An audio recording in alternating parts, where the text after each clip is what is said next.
still as they're coming in. All right, I want to prepare you for maybe a different style of what I call empirically driven storytelling. So occasionally I'll slip into a style that's common among academics and practitioners, which you might call it just a facts type of style. But my preference is more for an ethnographic style, believing in following what I consider the writer's maximum, that it's important to show others rather than to tell them about my work. And so you're going to be presented with different forms of data, some in forms that are very familiar to you all in terms of numbers, but others are different. And maybe you might find it a little awkward, but that's okay. I think it's important to respect that people process information differently. And just as this is true with students, I find it's often true with practitioners and professionals as well. So, all right, well, I spent the pandemic like everybody else, at home, anxious, struggling with a new life balance, which in my case was largely dictated by my two kids. I also spent way too much time in front of the screen. Feelings of helplessness also come to mind, and a desire of wanting to do something, but not knowing quite what. And so the idea that later germinated into something bigger, which I'll be talking with you today, came as I was poring over transcripts of interviews that I had conducted just before the outbreak. This was a day or two after my state's governor issued a stay-at-home order on March 25th, 2020. And the study was looking at involved food procurement practices among Colorado households. And I was interested in, and Carrie already hinted at this, where people did their shopping, what they bought, and who did the buying. And I remember wondering if the data would have looked different had it been collected during lockdown. And that was kind of my aha moment. And so with the aid of various platforms and the generosity of hundreds of participants, I conducted some studies, most of them being virtual, more recently starting some face-to-face again. Prior to the pandemic, those were repeated between March of 2020 and April 2021. And so what you'll be hearing about today is kind of some of the results of those various studies. And this is also just kind of my way of thanking all of those who participated over the last 12 months, because it was an incredibly trying time, and the thought that so many would be generous with their time, given all the other things they had going on, I find incredibly touching, and I have great gratitude for all of that. So I'll begin with a research project, and this has been published in other forms. You'll find some of it in the Agriculture and Human Values Journal, in the journal Sociological Quarterly, and also in the American Sociological Association's Footnotes magazine. So if you'd like to drill further into any of these data, be my guest, you'll find it there. And I'm more than happy to have offline conversations with folks at any time concerning any of this. So this particular study involved adults from 36 households, a total of 61 individuals. They came from 3 different Colorado localities, 2 rural and 1 located in a metropolitan county. One element of this research that's a bit unconventional, though I'm not the first social scientist to do this, involved using a GPS tracking app to keep tabs on participants' whereabouts for 4 weeks in late 2019 and for 2 weeks in April 2020 when my state was under lockdown. The app that I used was called Prey. It allows only the phone owner to track their whereabouts. This is a safeguard that attracted me to this software because I felt it protected the respondents' mobility data. And in the end, the participants had to therefore grant me access to this data for me to see it. So I couldn't be tracking their whereabouts in real time. When the tracking was done, they had to grant me access to that data, and they were free to tell me no and free to leave the study at any time. And so I felt comfortable that their anonymity and these data were being protected. But I think they also tell some really interesting stories about where we go to get our food and who does it. So the term mobility justice is not a common one, I know, but it speaks to practices we've all experienced. The concept engages with questions around who travels, how they travel, and where they travel to. And these questions have proven especially important in the shadow of COVID, as it's been well documented that who travels and how they do so is vary greatly according to certain social and economic variables. So this brings me to a curious finding that I'm going to spend a little time talking about regarding how the pandemic shaped who went where with food and why in the wake of the outbreak. So to begin, and not surprisingly, participants traveled less during the governor's stay-at-home order. And this figure visually displays that in histogram form. Percent changes in travel for all participants between the two periods grouped by frequency. And so how you would read this is something like, among the 61 individuals, 27 reduced their travel by between 81 and 100%, fairly significant reduction. Another 14 reduced their travel by between 61 and 80% and so on, to give you a sense of what you're looking at there. Now that's all forms of travel when they left their house. Now let's break out and look at food procurement related excursions.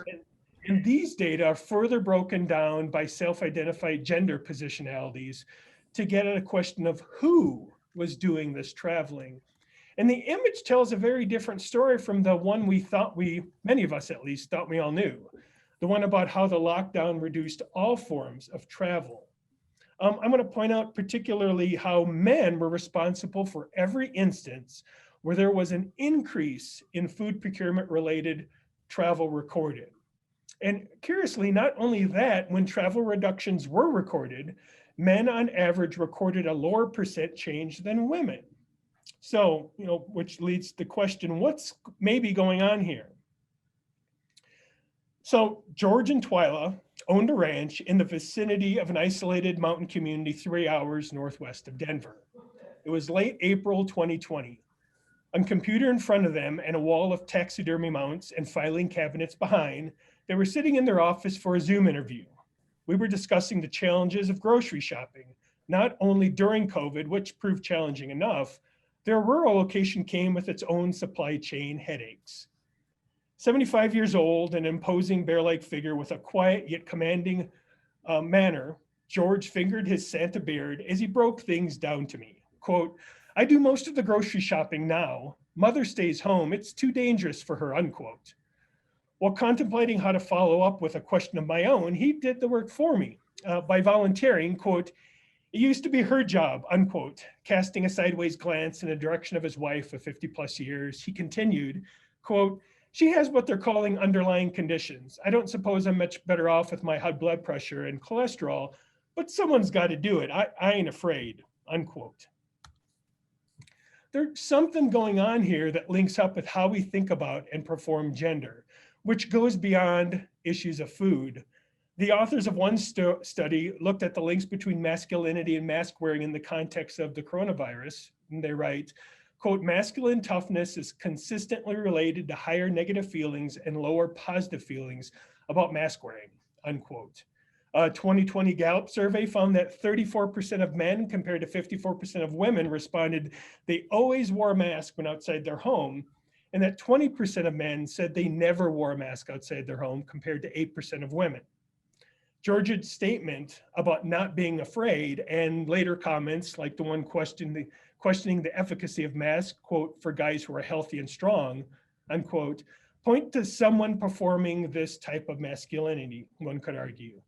It also sheds light on some of what might be going on in the prior figure. For some male participants, and I'd say George included, grocery shopping became, especially during the lockdown phase, a way to demonstrate their masculinity. It did this not in spite of the perceived risks involved, but arguably because of them. Twyla, his wife, had been the one in the household who went to the store prior to the pandemic, and those trips largely ceased with the outbreak. To hear her tell it, the change in who went to the store had less to do with her not feeling safe as it had to do with George wanting to show that he was, in his own words, not afraid. Quote, "I'd be okay going, but George has in his mind that he needs to go," unquote, she began, quiet at first, which was her way, especially when around her husband, who had a way of injecting himself into the conversations without much warning. Saying that the runway was clear for takeoff, her tone grew louder and more confident. Quote, "This is his way of looking out for me and the family, I guess. Always got to be the tough guy, got to show that he's not afraid of anything." Now, pivoting away from the gender angle for a moment, let's take a step back and look at how those food procurement mobilities differed across the communities studied. A lot's been written about food access, and attempts have been made to map the food environment of communities.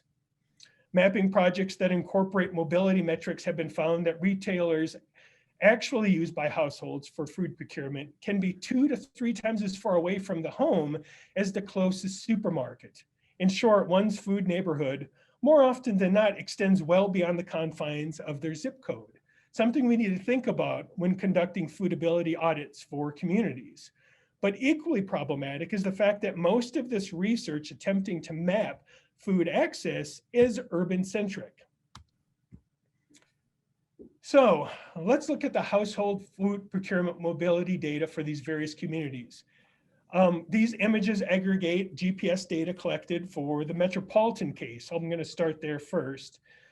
Specifically, you're looking at distances to grocery store trips according to whether they were combined trips with work or uncombined trips from home. So to explain these images, I'm going to introduce a term that I'm sure is familiar to some of you, and that's anchoring. And this is the idea that when calculating distances traveled to, we need a from. And usually the from assumed is the home. But this misses what ought to be obvious, and that sometimes we shop at the store on the way to or from other destinations like work. And I know this seems obvious, but it's sometimes missed in attempts to map food environments because the anchor assumed is frequently the home. So take a moment now and reflect on what you're seeing in this figure. If we only think about and measure those grocery trips that originated from the home, the picture of one's food mobilities is totally different than if we looked at those trips that were coupled with someone's daily commute. And so as evidenced by the figure, which is on my left, you can tell that this was a commuter community. And during that daily commute, adults regularly shopped in the communities where they worked, even though they had plenty of food retail options much closer to home. Their home communities were not food deserts by any stretch of the imagination, or at least their trips went by many retail options.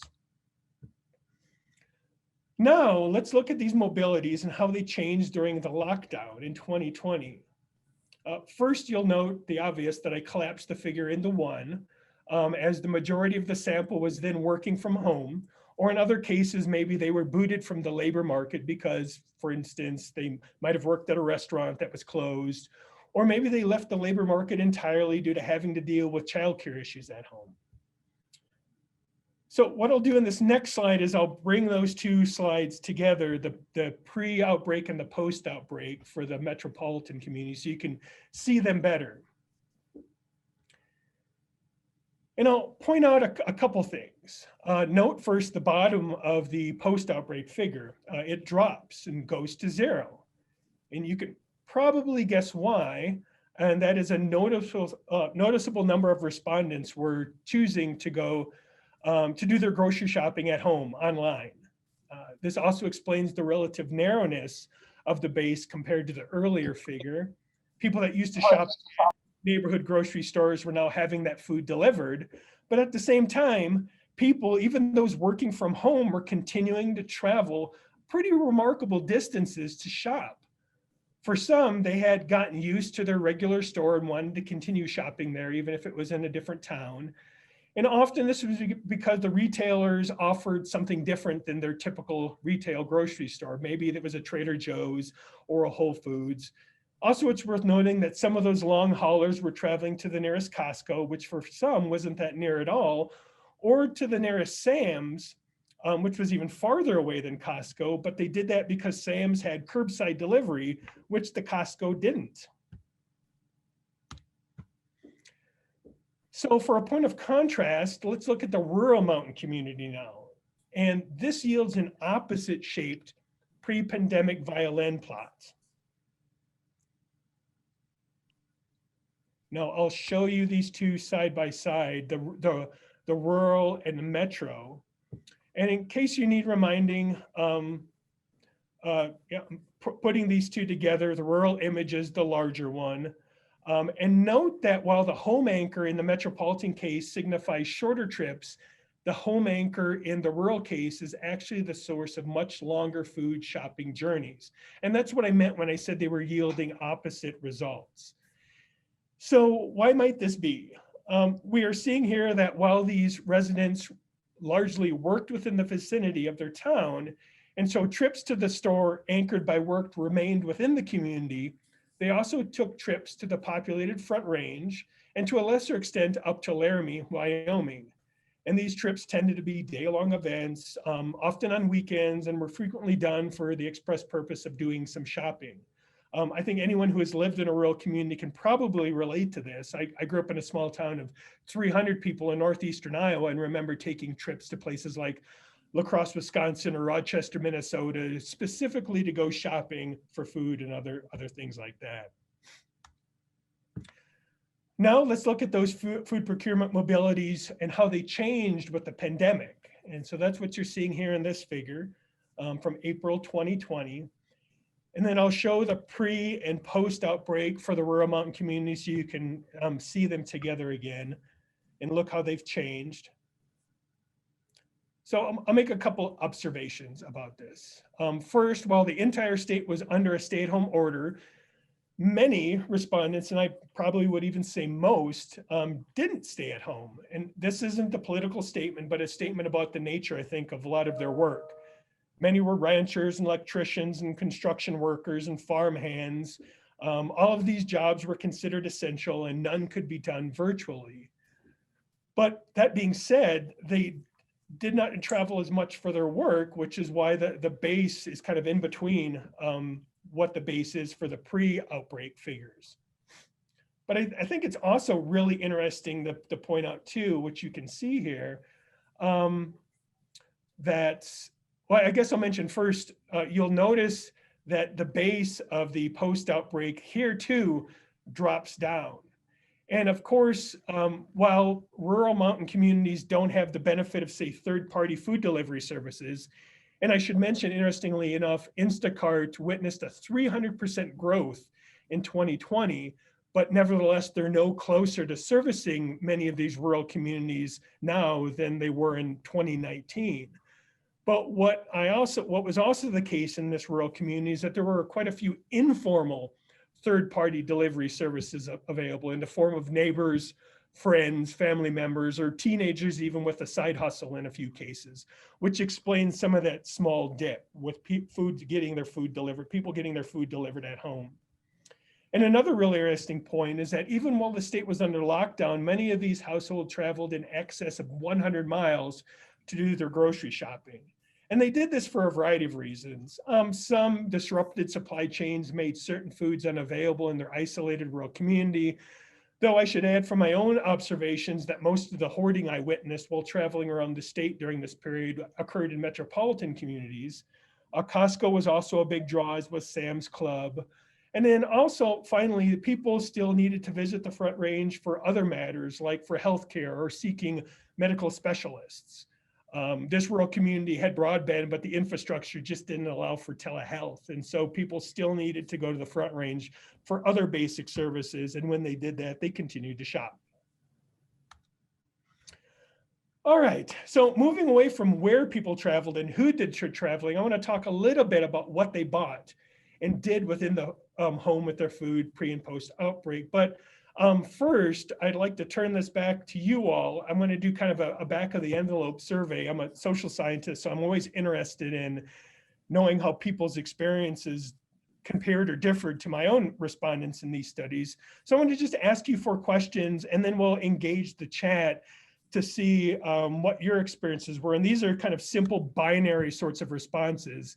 So the first question is, do you have a greater supply of food stored in your house now compared to before COVID? And if you could just type in greater or the same, and the same could mean less as well, but I'm doubtful many people have less food stored in their homes. So if you could just do that, it'd be really interesting.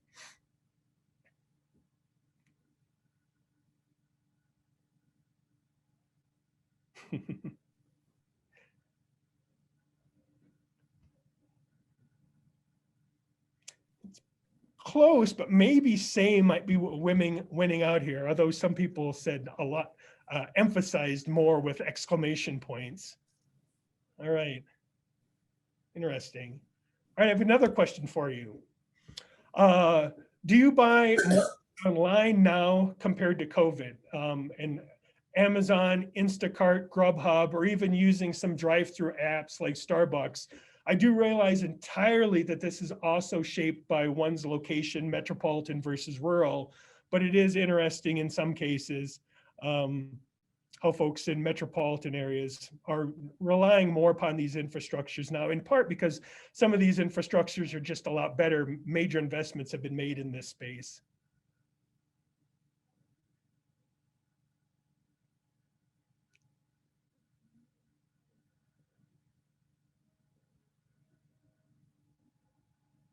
Great.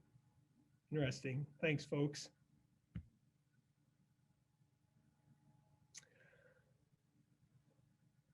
All right, next one.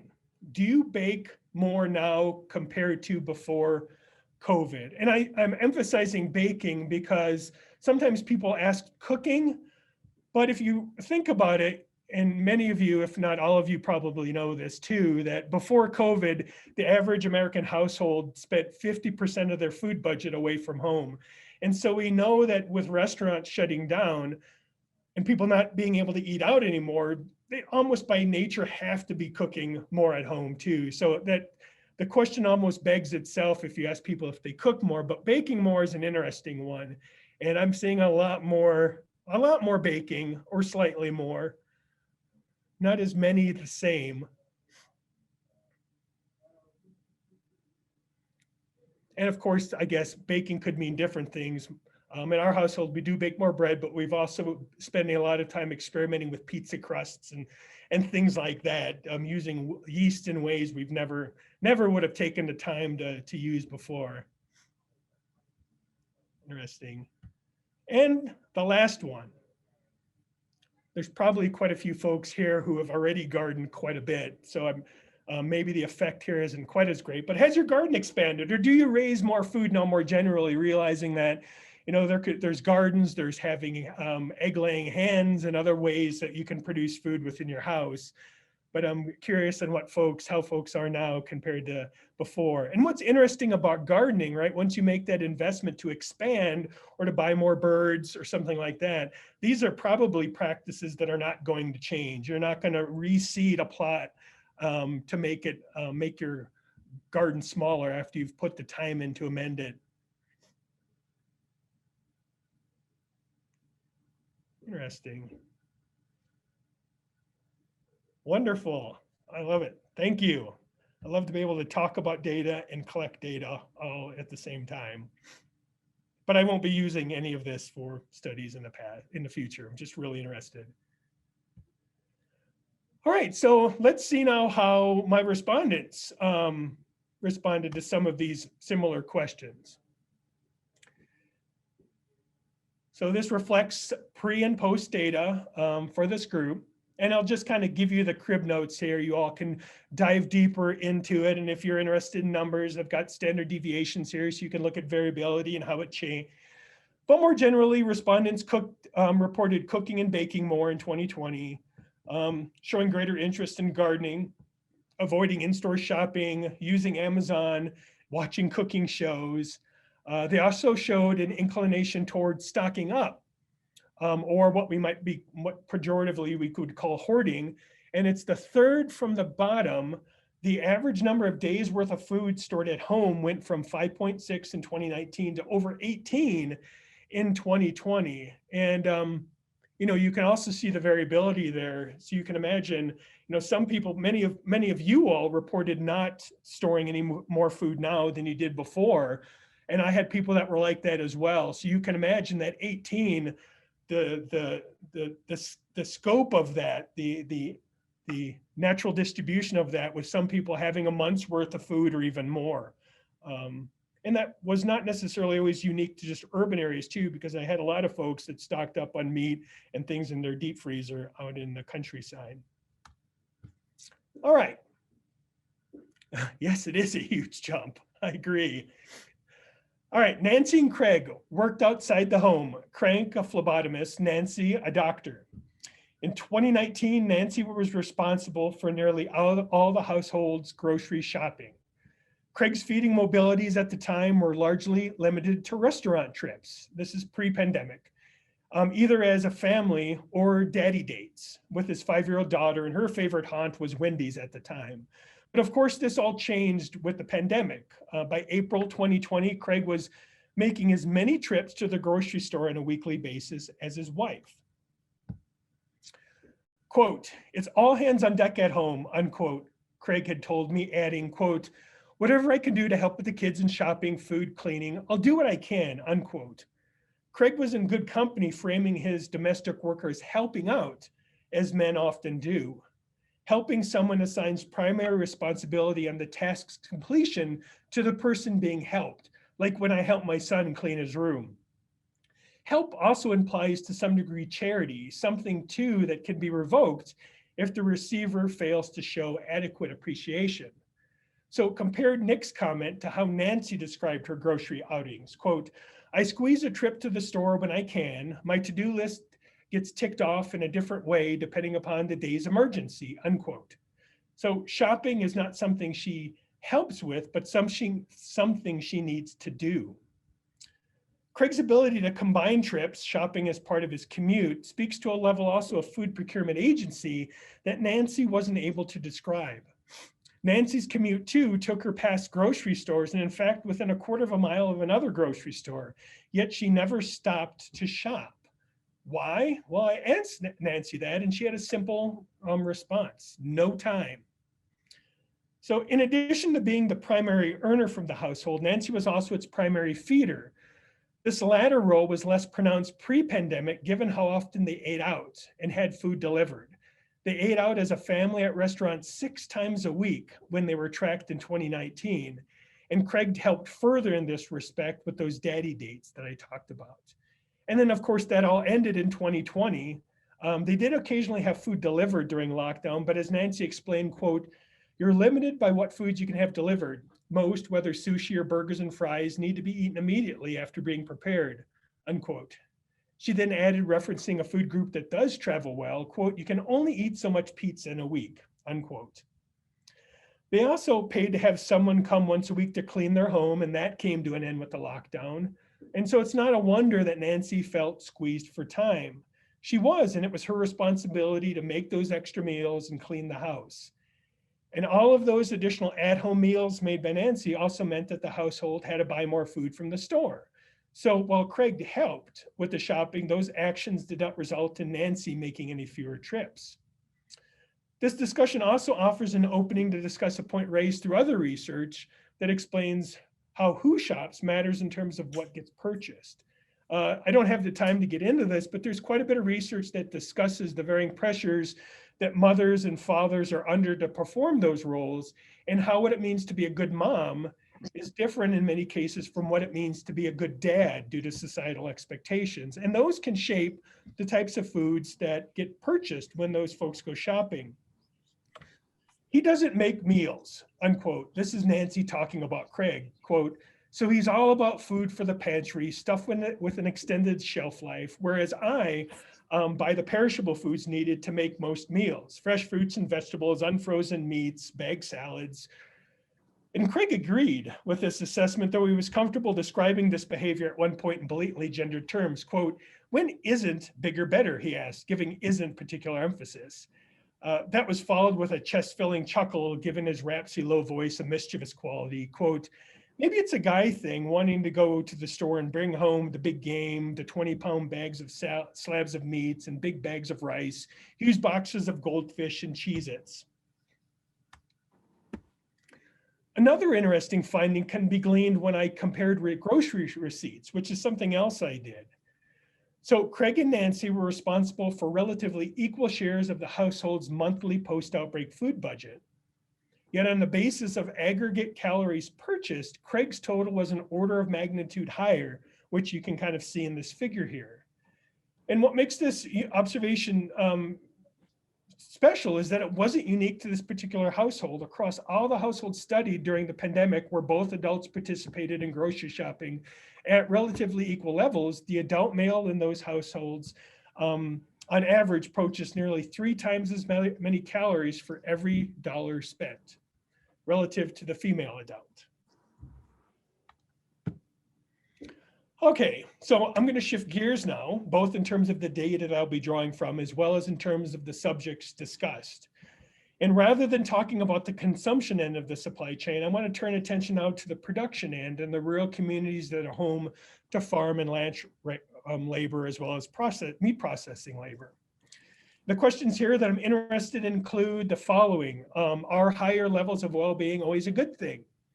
Are there circumstances where high levels of well-being in a given community could be seen as a warning sign, actually, rather than a cause for celebration? And then what would it mean for quality of life scholarship and rural policy and practitioners more generally if we entertain the idea that conflict and anxiety might actually have positive qualities? Yeah, that's a good question about measuring nutritional value. You can talk about some of that stuff during the chat. Thank you for these questions. So this research draws from a different set of data. It involves 2 rural communities in Colorado. The project began in late 2019 and concluded in the summer of 2020, which means I have pre and post outbreak data from the same people. One community is located in the rural eastern plains of the state, while the other is located in the Rocky Mountains within a frontier county. And I'm sure all of you know what a frontier is, a subset of the rural classification to refer to US counties with population densities of 6 or fewer persons per square mile. And beyond these geospatial differences, the communities also differed in terms of their demographic composition, which is an important point. One of these communities witnessed a considerable influx of immigrants in recent years. It has become what's called a minority-majority community, especially among its youth. Approximately 70% of the students at its high school are non-white. The other community was almost exclusively white. As you'll see, COVID greatly touched both communities like it did communities around the world, though through these data, I'll be able to show that the outcomes of the pandemic in terms of the quality of life differed pretty considerably.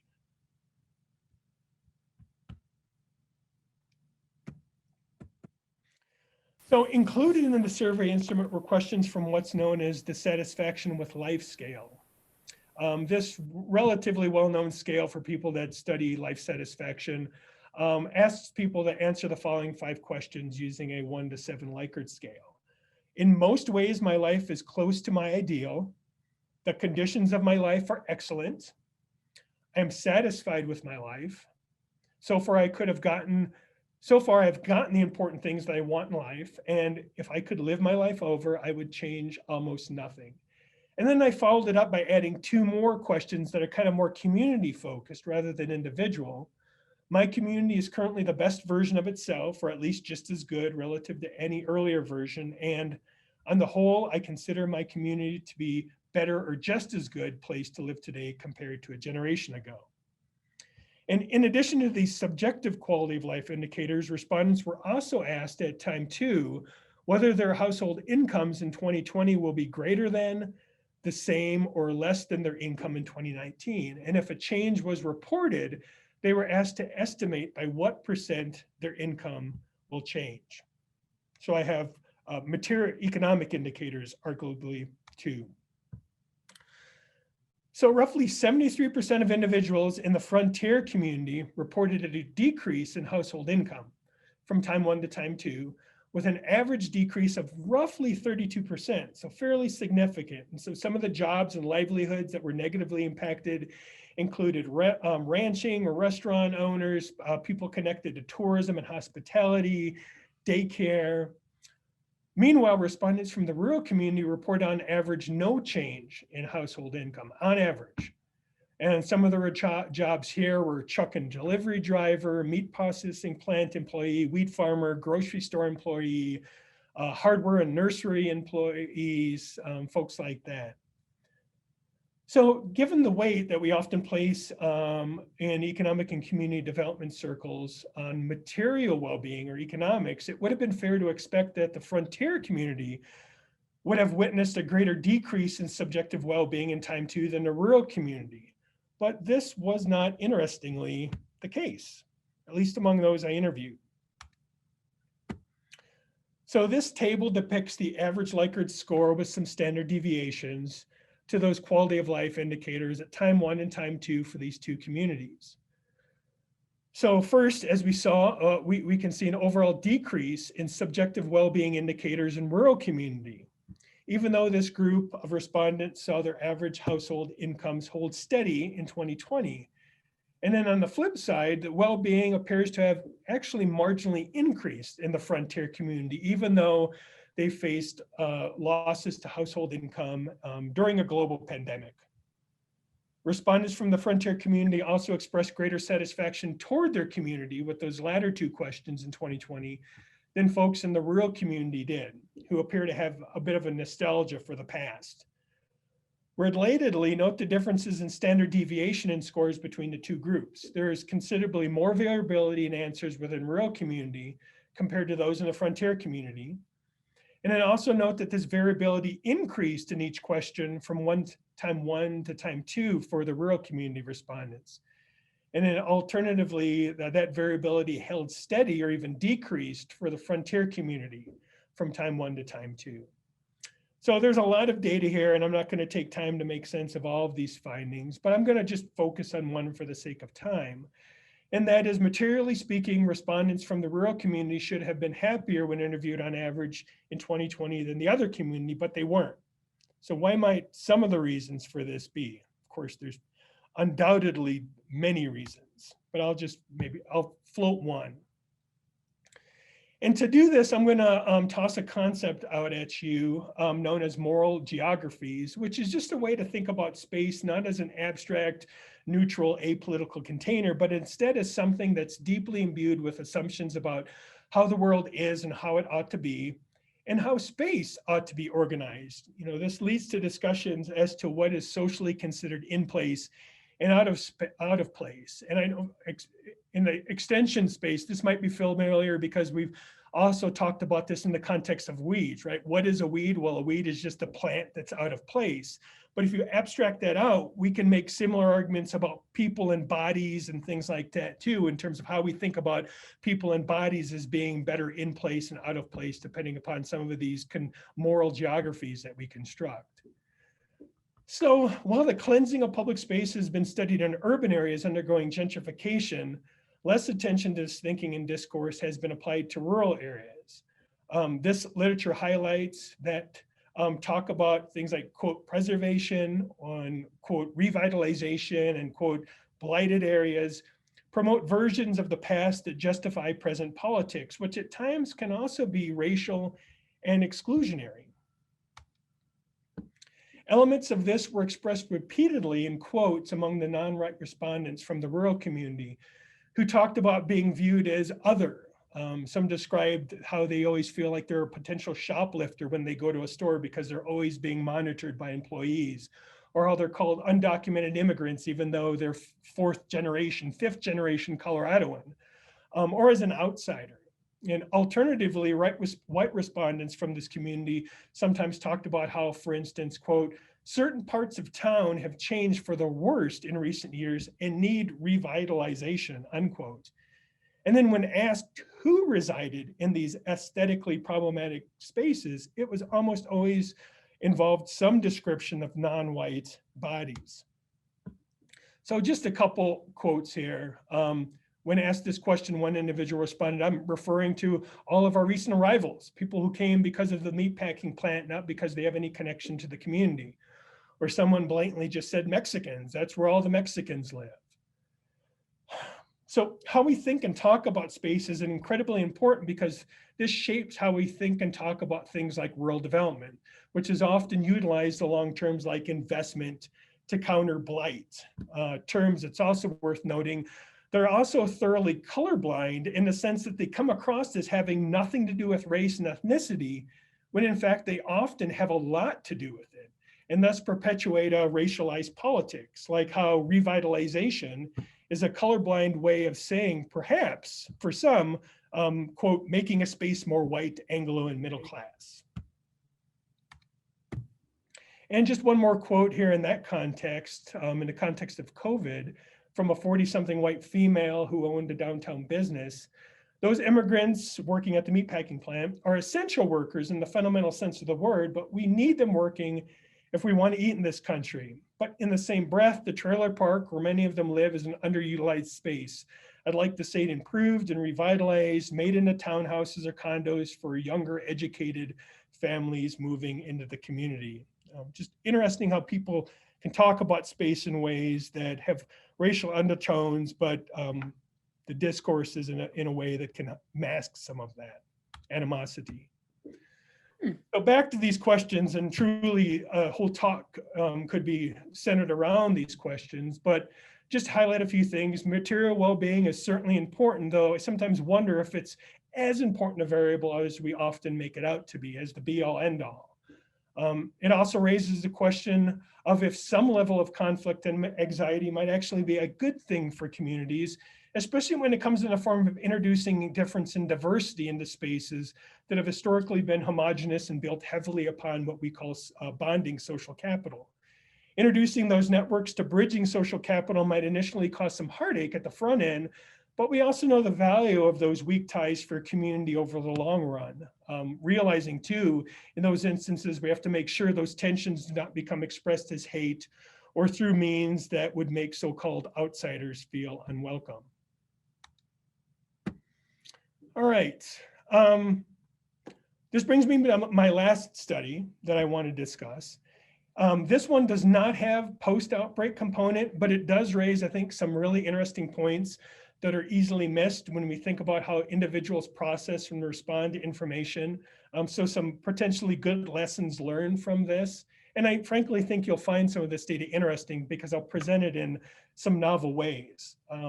I proudly call this my 6-year state-level ethnography of rural-urban cultural politics in Colorado. Because it involved me spending more than 5 years traveling around the state where I interviewed more than 350 Coloradoans from every county, rural, urban, and rural, equally distributed between rural and urban residents. And if you're interested in more of this, I've published some of this work in the Journal of Rural Sociology, as well as in the Journal Climatic Change. So at one point during these interviews, I tried something. I like to experiment methodologically sometimes with my research.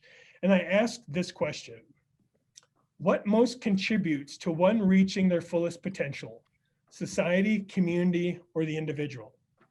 And then respondents were handed a pen and an image, a triangle, with these 3 options, society, community, and individual, listed on each point, as you see here. They were then asked to, quote, identify with a dot the location on the image that best represents your answer to the question. And then later they were asked to repeat the task, quote, but this time answer as you think someone would from an alternative metropolitan, non-metropolitan classification. So if you're a rural resident, how would an urban resident respond to this question, and vice versa?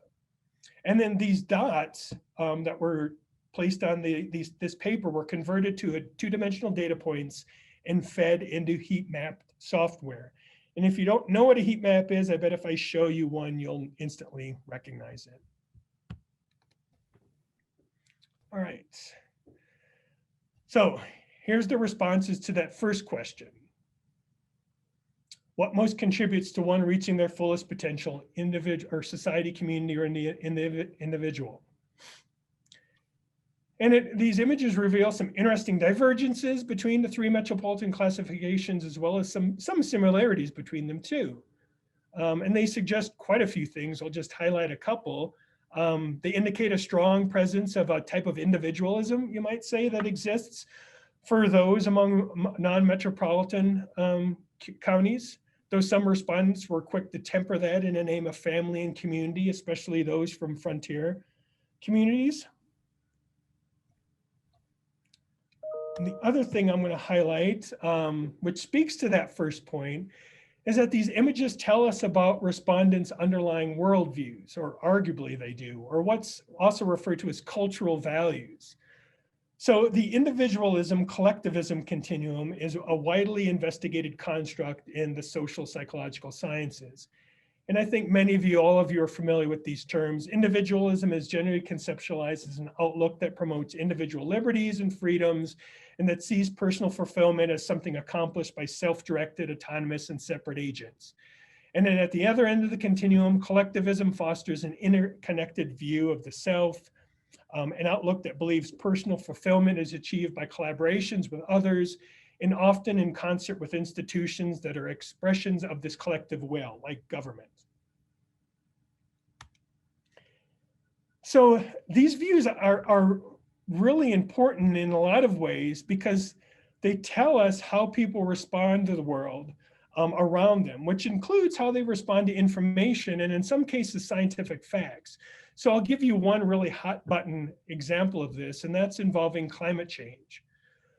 When trying to communicate climate science to individuals who are holding individualistic values, and this has been quite well established in the literature, it would be unwise to make a big deal about all the scientific consensus that exists on the topic, even though this point is very persuasive to collectivists.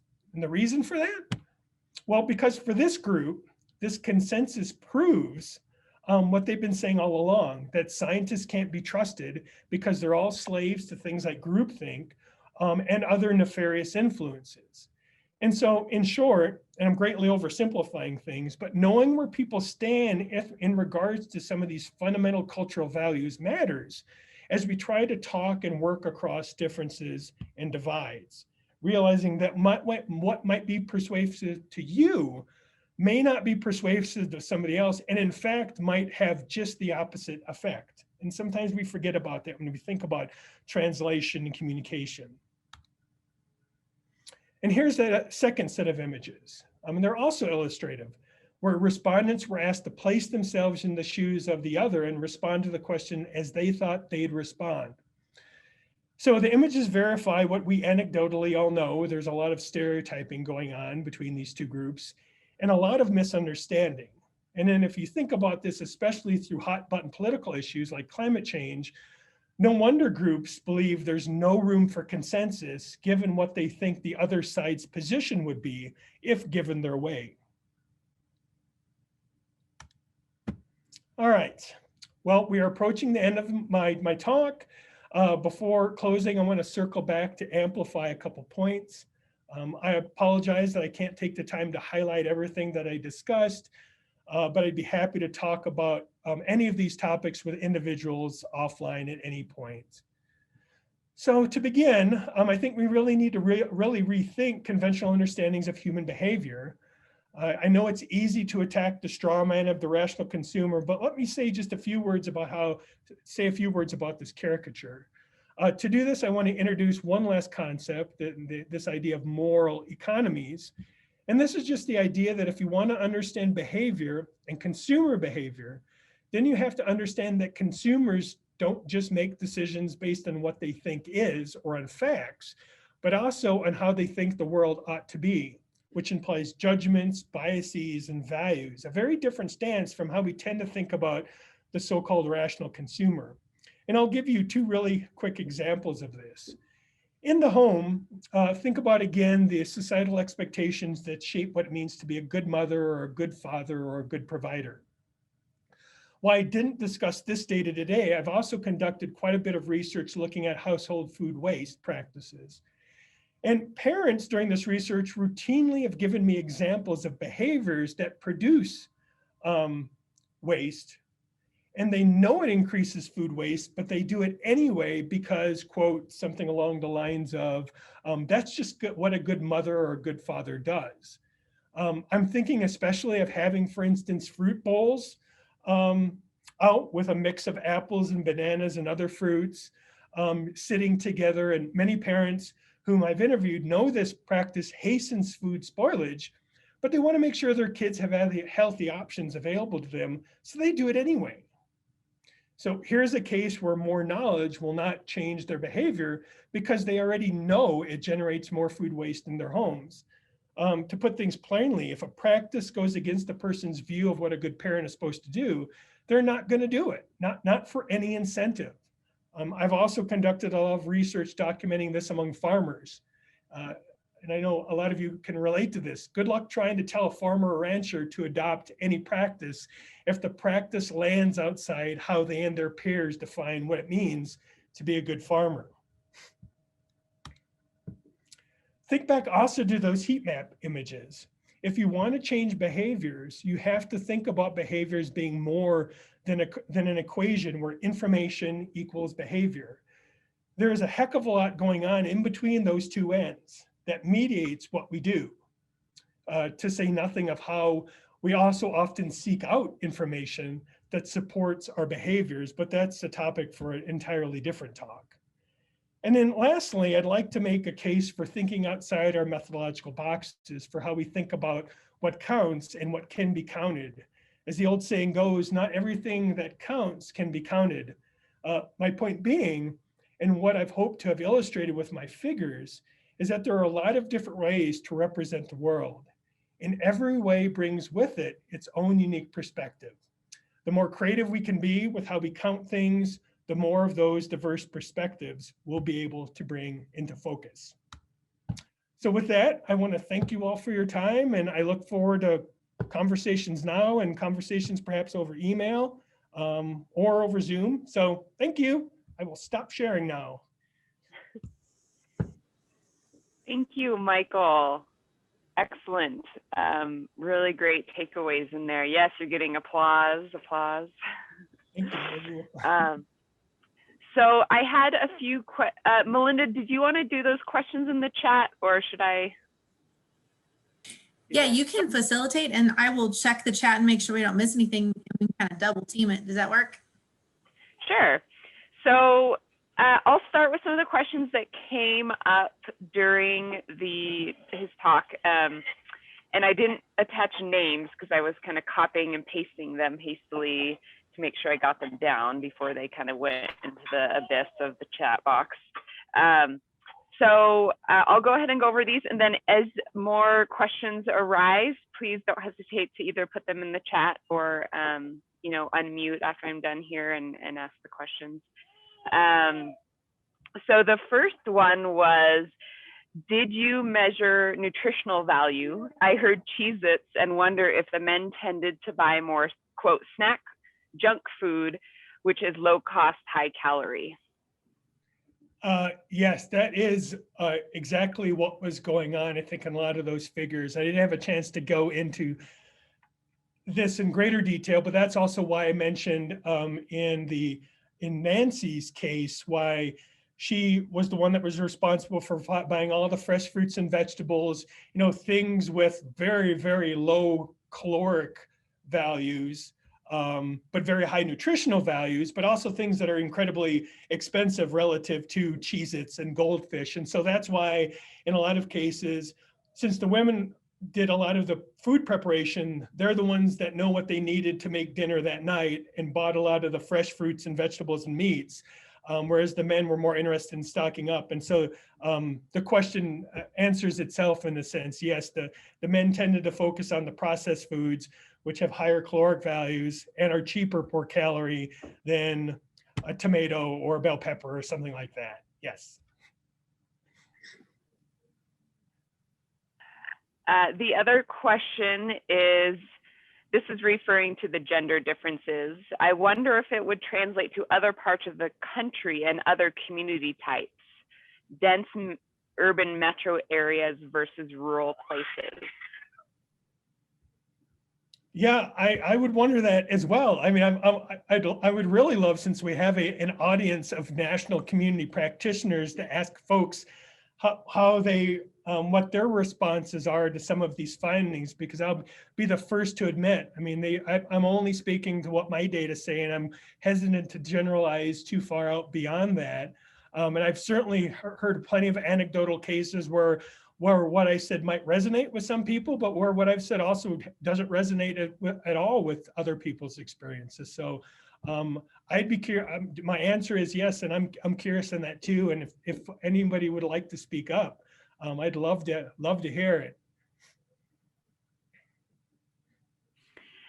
And then another, let's see, this was related to let's see, it says, how much of this is socioeconomic versus race-centric? And I think this was about the sort of middle part of your discussion, your second group of studies there.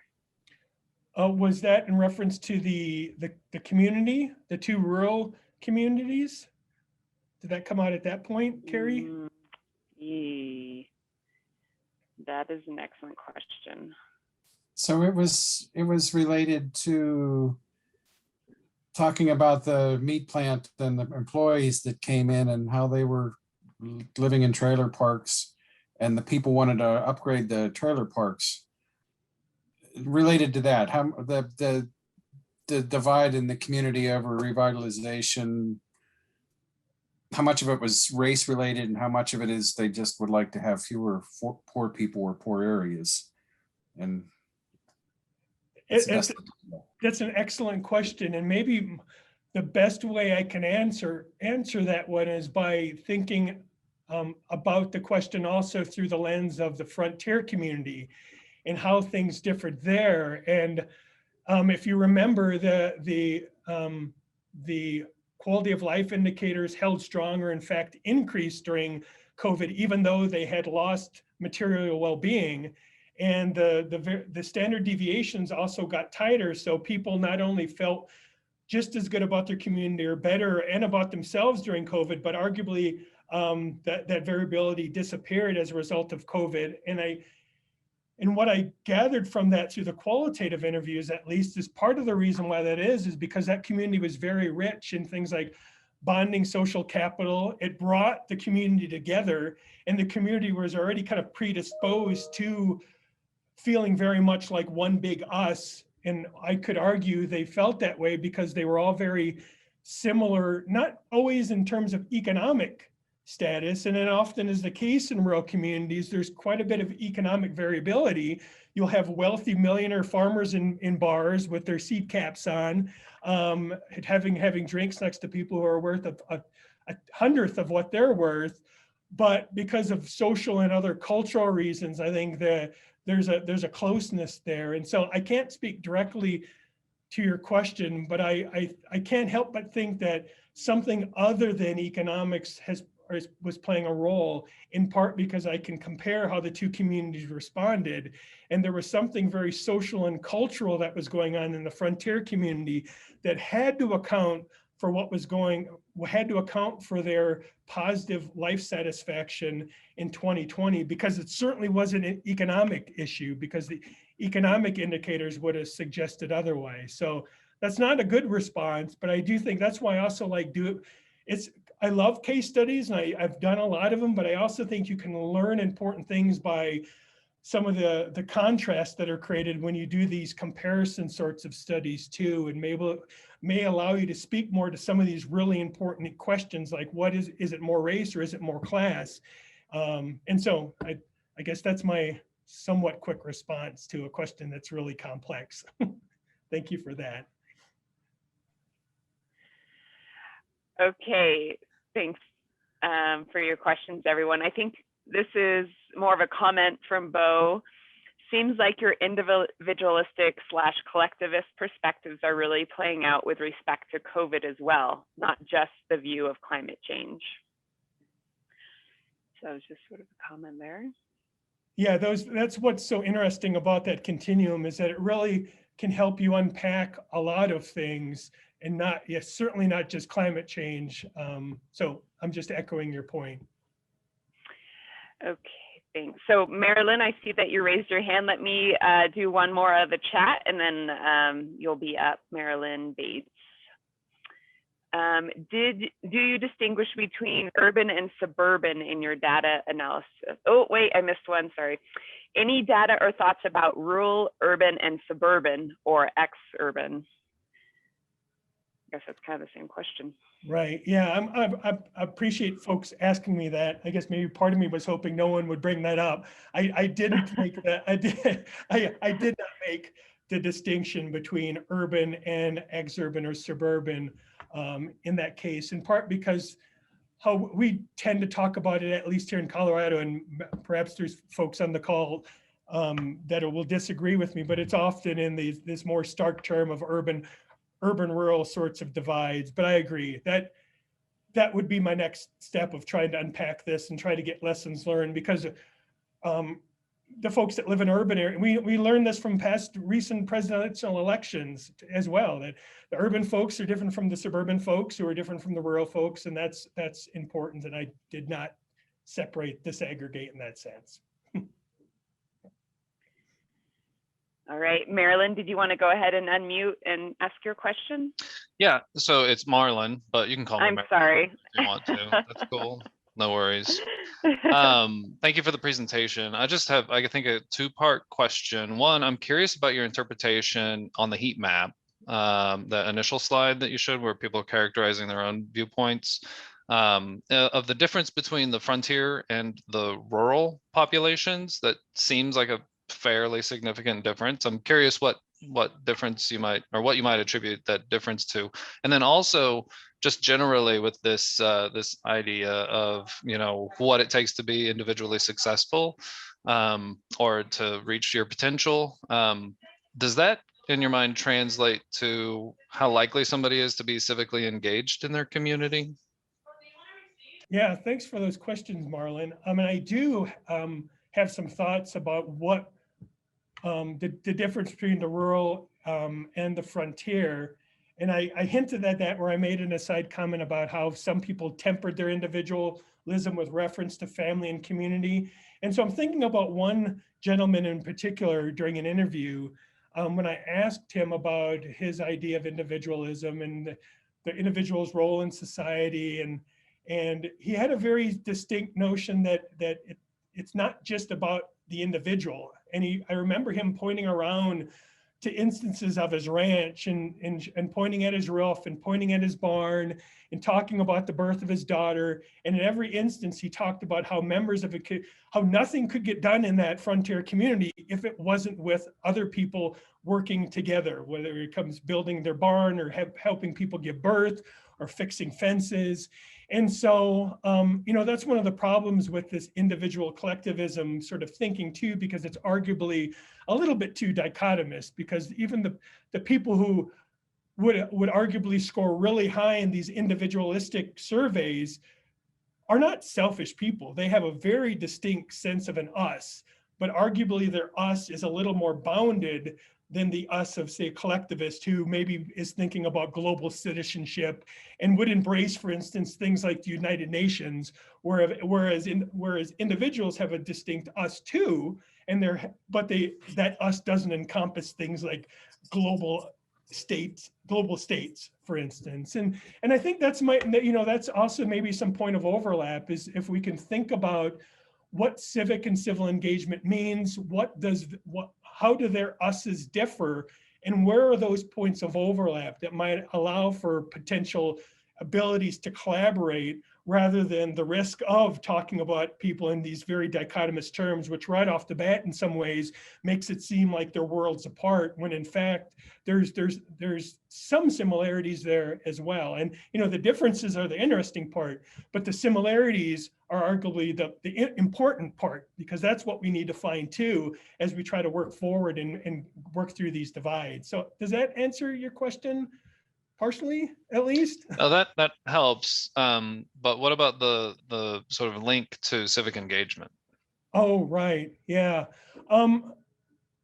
I think it depends on what that civic engagement looks like. And I'm just trying to, based on what I found, it seems like the individualists are very civically engaged, but it looks different than what civic engagement might mean for somebody who's more of a collectivist. And that civic engagement might be a bit more place-based than it might be for someone who falls on the other end of the extreme and is perhaps more interested in, maybe more likely, say, to buy fair trade because they're interested in, say, global inequalities and things like that, versus civic engagement for one's local community and local networks might be that thing that's animating their civic engagement. So.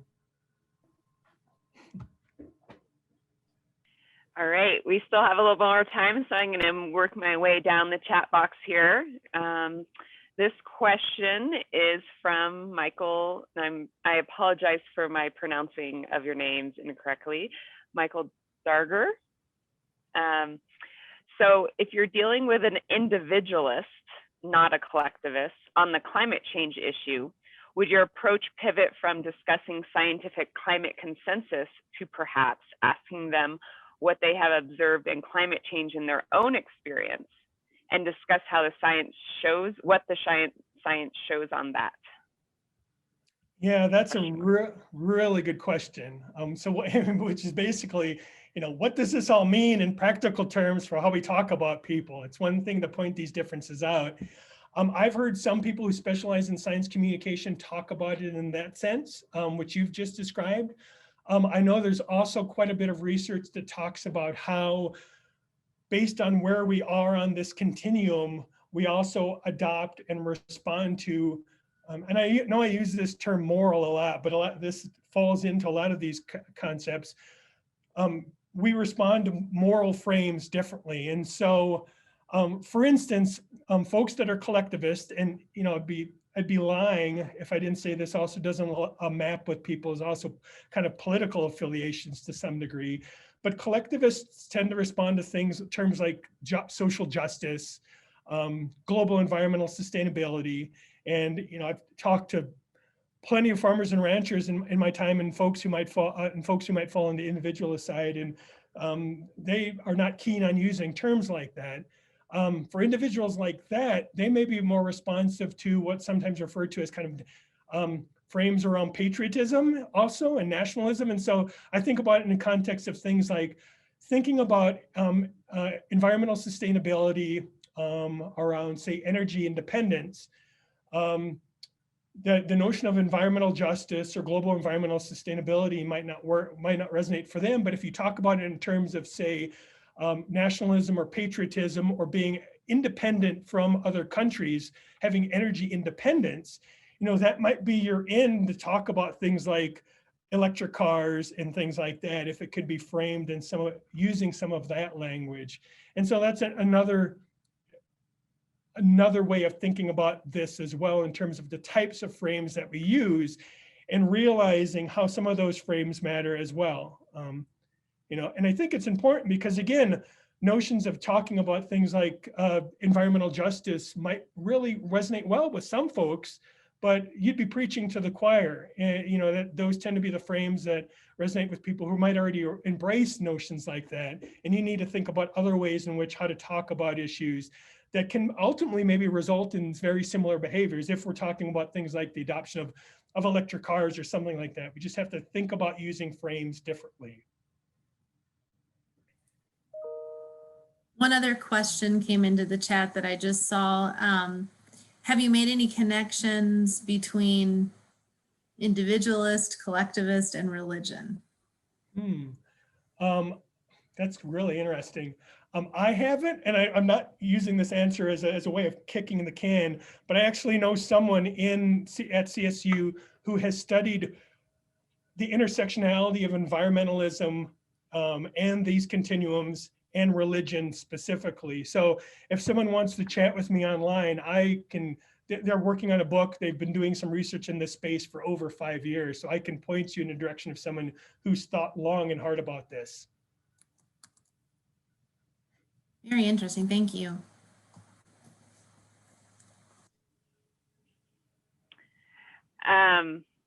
All right, so just a few comments in the chat, just saying, great points, Michael. I've noticed the same characteristics in communities in Arkansas. Melinda says she appreciates your intellectual honesty and how you presented this information. And you got an agreed on there. Another comment, immigration challenges someone's idea of, quote, neighbor. And then final question on here is, have others seen or experienced an increase in bartering for food or other daily needs among the greater population? I suppose that's open to the larger group as well as Michael.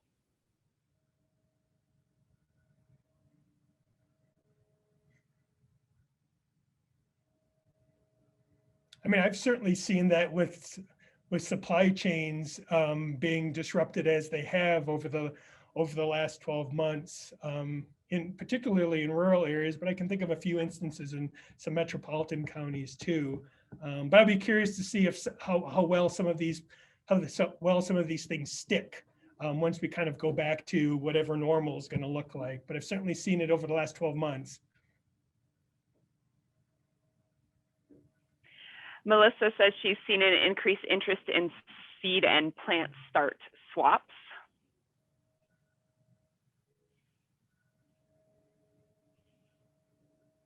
All right. Any final questions or comments for Michael? I'm sorry, Dr. Carolan? Oh, no.